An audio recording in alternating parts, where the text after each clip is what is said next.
Night time 10:30 மணிக்கு மேலே இருக்கும். அப்போ ஒரு கால் வந்துச்சு, பப்பி இருக்குங்களா, அர்ஜென்ட்டாக தேவைப்படுது, உடனே நீங்கள் இப்போ டிரான்ஸ்போர்ட் பண்ண முடியுமா அப்படின்னு சொல்லி கேட்டாங்க.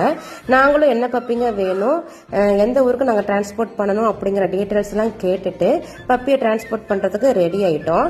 நைட்டு கொஞ்சம் லேட் ஆயிடுச்சு அப்படிங்கிறதுனால மகளி 2 பேருமே நாங்கள் தனியாக இருக்க மாட்டோம், நாங்களும் உங்கள் கூட வருவோம் அப்படின்னு சொல்லிட்டு எங்களோட அவங்களும் வந்தாங்க. அப்புறம் பப்பி வாங்கினவங்க இன்னொரு விஷயமும் சொன்னாங்க, நாளைக்கு பர்த்டே சர்ப்ரைஸாக நாங்கள் கிஃப்ட் பண்ணணும், அதனால தான் இவ்வளோ அர்ஜென்ட்டாக நாங்கள் கேட்குறோம் அப்படின்னு சொன்னாங்க. நாங்களும் வந்துட்டு அடடா நீங்கள் இது கொஞ்சம் நேரம் முன்னாடியே சொல்லியிருந்தீங்கன்னா நாங்களே அழகாக பர்த்டே கிஃப்ட் மாதிரி பேக் பண்ணி நாங்கள் அனுப்பிச்சிருப்போமே, இப்போ வந்துட்டு எங்கள்கிட்ட அந்த கிஃப்ட் பேப்பரும் பேண்டு எதுவுமே எங்கள்கிட்ட ஸ்டாக் இல்லை அப்படின்னு சொல்லிட்டு நாங்களும் அதுக்கு ரிட்டர்ன் பதில் சொன்னோம்.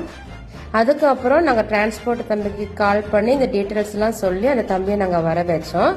பேமெண்ட் ஆகிறதுக்கு கொஞ்சம் நேரம் ஆனதுனால அங்கேயே கொஞ்சம் நேரம் நாங்கள் வெயிட் பண்ணணும். பக்கத்தில் இருக்கிற கடையில் போயிட்டு டீ குடிச்சிட்டு மகிழன் கொஞ்சம் ஸ்நாக்ஸ் எல்லாம் வாங்கினான். அதுக்கப்புறம் பேமெண்ட் ஆனதும் பப்பியை டிரான்ஸ்போர்ட்டர்கிட்ட கொடுத்துட்டோம். பப்பி வந்து ஒசூருக்கு போணுச்சு.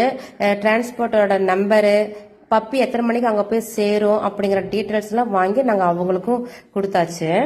இந்த மாதிரி சர்ப்ரைஸ் கிஃப்டாக நிறையா பப்பி நாங்கள் அனுப்பிச்சிருக்கிறோம். என்ன அவங்க முன்னாடியே சொல்லியிருந்தாங்க அப்படின்னா அழகாக பேக் பண்ணி அனுப்பிச்சிருக்கலாம்.